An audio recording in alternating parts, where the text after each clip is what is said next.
This is the all-new Redmagic ASTRA gaming tablet, and in my opinion, it's the best 9-inch OLED gaming tablet that you can pick up right now, but it's more than just the tablet because Redmagic has added some really awesome features here, and these features actually allow you to turn this tablet into a console. So I plugged in with a USB Type-C to HDMI adapter. I'm just using a Steam Deck dock from Amazon, really cheap to do. As you can see, it's mirroring the screen right now, but we've got this switch up top, and as soon as we turn this on, it's going to go into what Redmagic is calling console mode. This way, we can use a mouse, keyboard, you could use a controller, or you could use the built-in touchscreen on the tablet's display. It'll organize all of our games and emulators directly from here, and the new Astra tablet can actually do 1440p at 120 Hz. And keep in mind, while this thing is in console mode connected to an external display, you can still use the tablet screen, so you can run dual apps on this really easily. If you're not familiar with the new Redmagic Astra, basically what we've got here is a really powerful 9-inch OLED gaming tablet. It runs Android 15. It's got an active cooling system built in. In fact, it's their new 13-layer cooling system, so we can actually run this at those higher clocks for long periods of time. I've already made one video just kind of in tablet mode. If you're interested in checking that out, I'll leave a link in the description, but I did want to give you a quick rundown on the specs. When it comes to the CPU, this is actually rocking the Snapdragon 8 Elite, so we've got a lot of power there, up to 4.32 gigahertz on the Prime core. The GPU is the Adreno 830 up to 1.1 gigahertz. You can get this in a couple different storage and RAM variants, 12, 16, 24 gigs of RAM, and it's using LPDDR5T, so it's up to 9600 megatransfers per second. Crazy fast for a tablet like this. 256, 512, or 1 terabyte of storage, but I'll tell you, the one I have here is the 12 gig version with 250 gigabytes of internal storage, and it's plenty fast. I mean, I can run all of my favorite Android games. You can do cloud gaming on this. It'll even emulate PC games. And of course, emulation on this, like GameCube, Wii, PSP, PS2 is awesome. It's got a 165 Hz 9.06 inch OLED display with a resolution of 2400 by 1504. 8200 milliamp hour battery, and again, this is running Android 15. In order to get this connected to a larger display, I'm just using a cheaper Steam Deck dock that I picked up on Amazon a while ago. This has actually been great. It's by Ivanki. It's got a longer cord on it. We've got some USB, it's got Ethernet, power input, and it works fine for phones and tablets like this. Okay, so here's the Redmagic console interface, and we've got another interface that we can use. If you want to go into developer settings and enable desktop mode, you can, but it's very bare bones, and you'd even have to add your own taskbar down below. So this is how I like having it set up. Their console mode is really great for a mouse, keyboard, and even a controller. Right down here, we've got a few settings. So for my mouse, we can change the sensitivity. From here, you can lock the built-in screen on the tablet itself. We've got our home button, which is going to bring us right back into here. And if we're to launch a game, I'll show you. We'll go with Minecraft.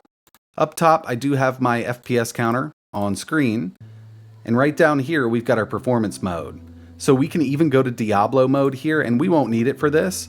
But we've got that Eco, Balanced, Rise mode. Again, we've got that mouse sensitivity.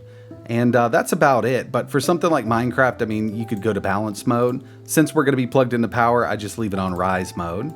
And yeah, you can play with the mouse and keyboard. Now, I'm just going to back up here. Back button, just like on Android, or we could tap the home button and it'll automatically exit the game for us. And again, with this setup, on the display that I'm using, I've been able to go up to 1440p. So we've got a 16:9 aspect ratio. 120 Hz over USB Type-C here with the adapter I'm using. One question I always get when I'm showing off, a tablet or a phone in kind of dock mode, desktop mode, console mode is it going to lose performance when I'm in docked mode? And the answer to this is no, not really. I've run some benchmarks in dock mode and on the built-in screen. In dock mode, Geekbench 6, single core 2947. Multi is looking phenomenal here with the 9220. With the same benchmark run on the built-in screen, looks like single core was a bit higher with a 3111, and multi was actually a bit lower, coming in with an 8333. But, this is the margin of error. If I was to run these back to back a few times, we'd see the same scores on the built-in screen versus docked mode, and so on and so on. Checking out some GPU performance with 3D Mark Wildlife Extreme. In dock mode, we got a 6632. On the built-in screen, a little higher with the 6900. So they're not that far off from each other. And again, if I was to run these back to back, we could even it out across the board.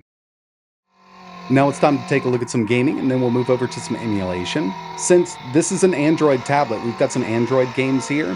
CarX Drift Racing 3. We're maxed out from the settings, and if you take a look really closely, I've got the FPS counter on screen. We're getting close to 90 with this one.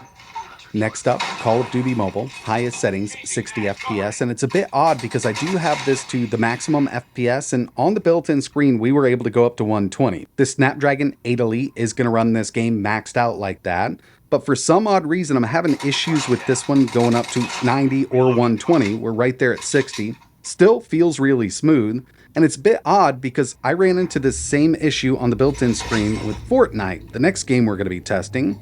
On the built-in screen, even though my settings were at 90, I could only go up to 60, but now that we're plugged in over HDMI, we can go up to 90. We're at the highest settings, 100% resolution scale. The high resolution textures are downloaded, and this runs super smooth on the Snapdragon 8 Elite. So we can only do up to 90, but it's still pretty crazy to do this on a mobile chip. The game looks great like this on a big screen, and to tell you the truth, if I had this sitting next to an Xbox, personally, I wouldn't be able to tell the difference. Either way, it's a pretty enjoyable experience here in console mode on the Redmagic ASTRA.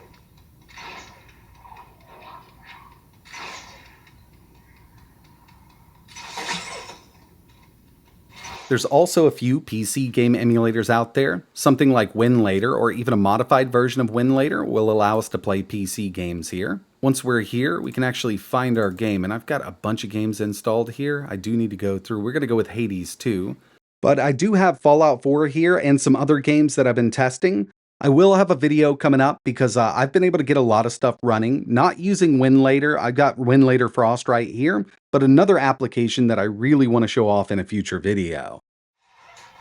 But here's the PC version of Hades 2 being emulated on this device. I've got the on-screen FPS in the top left-hand corner. We've also got some game stats in the bottom left-hand corner with the application that I'm using. We're over 100 FPS, and right now I'm at 1080p low settings with this game. It's not a super hard one to run, but seeing it being emulated from x86 over to ARM, it's pretty amazing. And right now, I'm not able to get the controller working. That's kind of why I wanted to hold off on the video. I'm using a mouse and keyboard with this. But one of my favorite things to run in console mode, especially with that Snapdragon 8 Elite, is emulation. Here's PS2 using Nether SX2, Gran Turismo 4 OpenGL backend, 4x resolution. So we're actually running this at a resolution of 2048 by 1792 at 4x. And I think this game we could probably go up to 5x, but it's really not going to make a huge difference.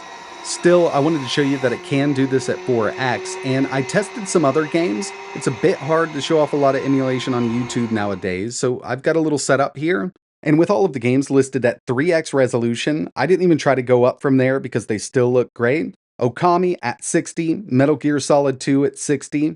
God of War 2, I did test at 4x because I also tested it at 4x in my original video on the built-in screen. It also runs at 60, and Jax 2. So PS2 emulation on this with the latest version of Nether SX2 is good to go. So I moved over to some GameCube and Wii emulation using the Dolphin emulator. OpenGL 4x resolution with this Wii game, one of my favorite fighting games of all time. Tatsunoko versus Capcom. This runs buttery smooth, even when there's a ton of particle effects on screen.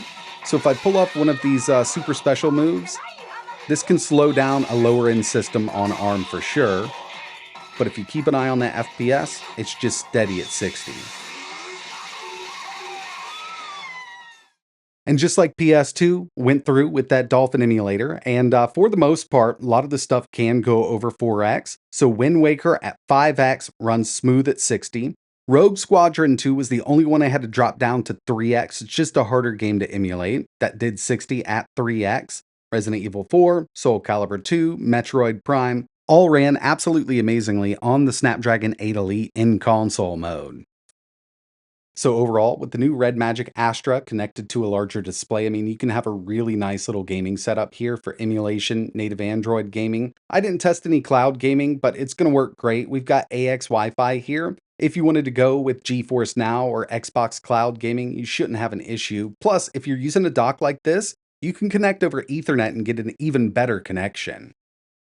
But that's going to wrap it up for this one. If you're interested in checking this thing out while it's not connected to a monitor, I'll leave a link for that first video I created. And keep an eye on the channel because I will have some PC emulation coming up.